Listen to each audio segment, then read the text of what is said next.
Oke, assalamualaikum warahmatullahi wabarakatuh. Selamat pagi semuanya. Oke, sekarang kita akan mereview lagi materi sebelumnya supaya lebih paham ya. Kita masuk ke konsep dan kelas dan instance ya. Di sini kita bisa lihat ada kelas yang namanya murid ya. Murid ini punya atribut ataupun variabel berupa nama, IPK, terus setiap murid itu juga bisa di metodenya itu berupa nama dan IPK. Kemudian ini adalah murid yang kita sebut dengan kelas. Nah, terus ada yang namanya instance variable ya, seperti PPT yang sudah Ibu share. Nah, instansi itu apa sih? Nah, ilustrasinya seperti ini. Jadi ada murid ya yang punya nama Ani. Ani itu masuk ke dalam atau instance ya, perwujudan dari kelas si murid ya.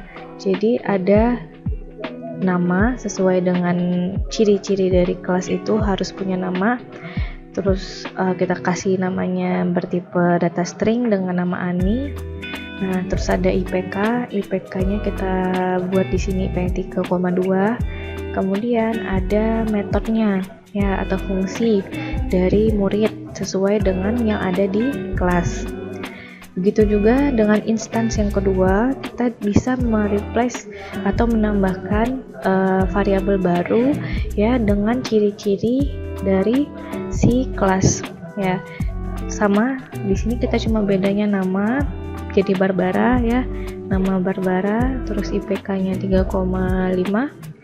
Nah, sama metodenya juga sama ya, sesuai dengan kelasnya. Terus bagaimana sih implementasinya ya?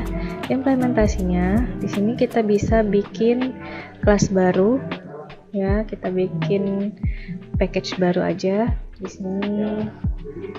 Next, misalnya kita bikin package belajar OOP, finish. Oke. Nah, di sini kita sudah dapat kelas yang main kelasnya ya, yang sudah ada main kelas. Tapi kita abaikan dulu, kita ingin bikin kelas yang baru. Ya, kita bikin Java class. Di sini kita masukkan murid sesuai dengan nama kelas yang sudah kita definisikan, ya. Murid. Nah, ini muridnya ya, sudah ada murid sesuai dengan yang ada di sini, ya. Sesuai dengan ada di sini murid. Nah, setelah itu di sini kita bisa lihat nama package-nya ada belajar OOP ya, ini Ibu hapus saja.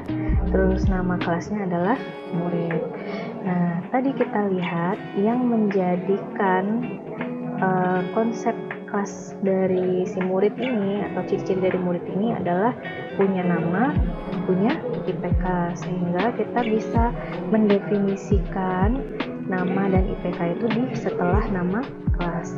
Kalau nama itu tipe datanya string nama ya. Terus kalau IPK biasanya kita kasih double aja karena ada yang berkoma kan IPK-nya. Nah, terus kita punya metode nih ya, kita punya metode di bawah sini. Ada metode get nama, ada metode set IPK, sehingga kita bisa kasih tipe datanya dulu untuk mendapatkan nama ya. Tipe data nama kan string, sehingga kita kasih tipe data untuk metodenya string get nama ya, get nama. Nah, jangan lupa untuk metode itu pakai kurung biasa ya.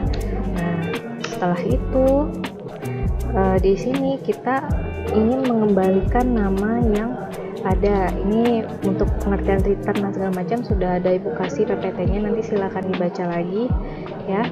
Terus sedangkan untuk si void, nah void kan untuk tidak ada pengembalian ya, karena kita di sini pengen men-set IPK-nya, metode set IPK. Nah, ini yang terakhir. Nah, sehingga di sini kita kasih pengertian ataupun kita menunjuk ya this ya, sehingga this set IPK ya, IPK itu sama dengan variabel IPK seperti itu ya.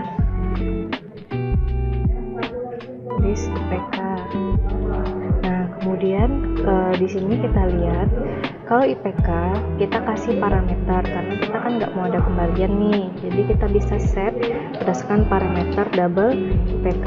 Kita akan mengambil data IPK yang ada di sini nantinya, jadi nggak perlu lagi di return. Nah, terus gimana sih instant variable, dimana kita bisa membuat atau mendefinisikan nama si Ani dan Barbara tadi. Kita masuk ke sini. Nah, di package ini yang menjadi main class adalah belajar OOP nih, yang ada void main stringnya ya, PSVM-nya. Nah, di sini kita ini bawa penjelasan lagi ya. Jadi di sini kita akan membuat variabel, membuat objek baru ya berdasarkan dengan nama kelas. Tadi kan kita bikin nama kelas itu adalah kelas murid, sehingga kita di sini panggil lagi murid dan kita membuat variabel baru misalnya S1 untuk menampung nama si Ani dan Barbara tadi. Ini untuk nama Ani aja ya, pertama S1 sama dengan new murid.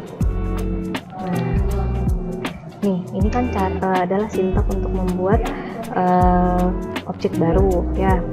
Terus S1 ya, variabel S1 itu kan punya nama ya, sesuai dengan ini tadi nih ya. Si Ani kan juga punya nama, punya IPK, Barbara juga seperti itu. Nah, kita tujuannya untuk membuat ini dulu ya.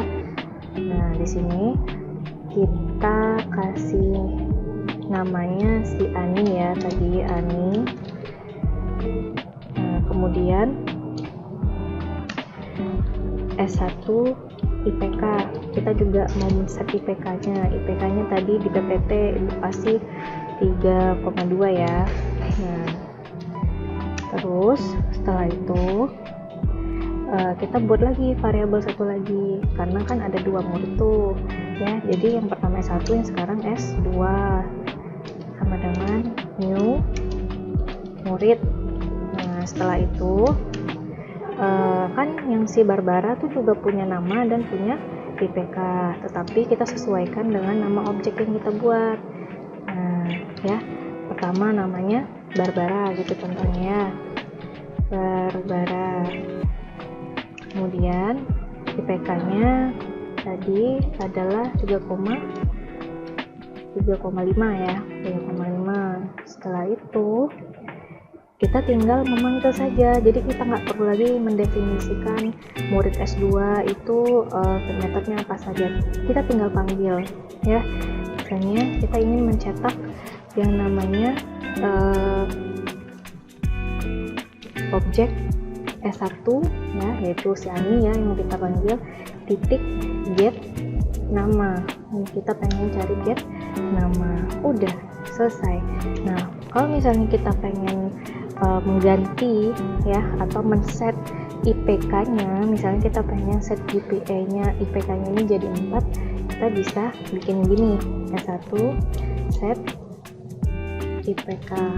Nah, misalnya kita mau kasih parameternya itu adalah 4, itu kita bisa ganti karena dia tidak ada nilai kembaliannya seperti itu. Jadi kalau dijalanin hasilnya adalah seperti ini, yang muncul adalah Ani. Kenapa S1 set IPK-nya nggak muncul? Karena yang mau kita print hanyalah si nama. Kalau mau kita munculkan metodnya si set IPK, berarti SOUT S1 set IPK atau IPK saja kita panggil seperti itu ya. Oke, untuk konsep implementasi class and instance cukup sekian. Jadi silakan nanti dibaca lagi PowerPoint yang sudah Ibu share sebelumnya ya. Selamat pagi, assalamualaikum warahmatullahi wabarakatuh.